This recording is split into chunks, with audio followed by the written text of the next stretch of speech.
Ito po ang ingredients ng bibimbap ko. Shiitake, cucumber, garlic, spring onions, bell pepper, zucchini, at carrots.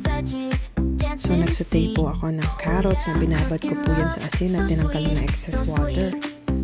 Yan po. Mix-mix ko lang po yan hanggang sa maluto. Then after po, nagkisa naman po ako ng cucumber. Binabad ko rin po yan sa asin at tinanggal na excess water. And then after po, sinunod ko naman po yung bell pepper. And then nilagyan ko po yan ng konting asin. After that, sinunod ko naman po yung zucchini. Binabad ko rin po sa salt and tinanggal na excess water.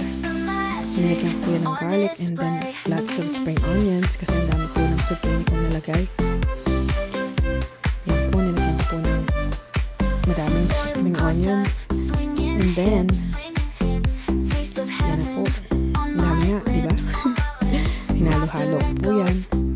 Nilagyan ko po nga pala po yan ng sesame oil. After that po, nilagyan ko naman, nagkisa naman po ako ng shiitake mushroom. Nilagyan ko po yan ng salt.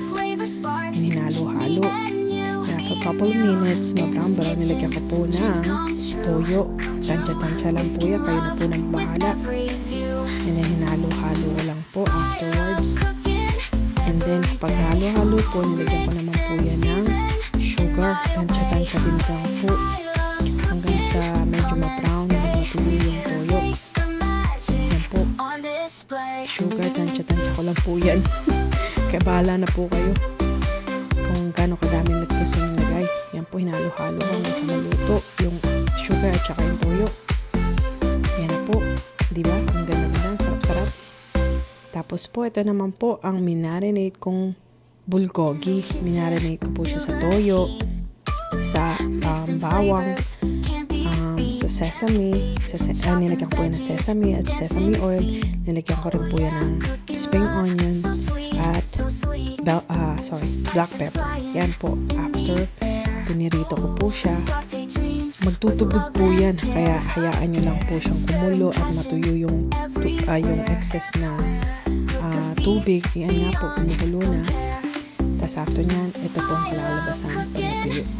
And then fry po ako ng egg.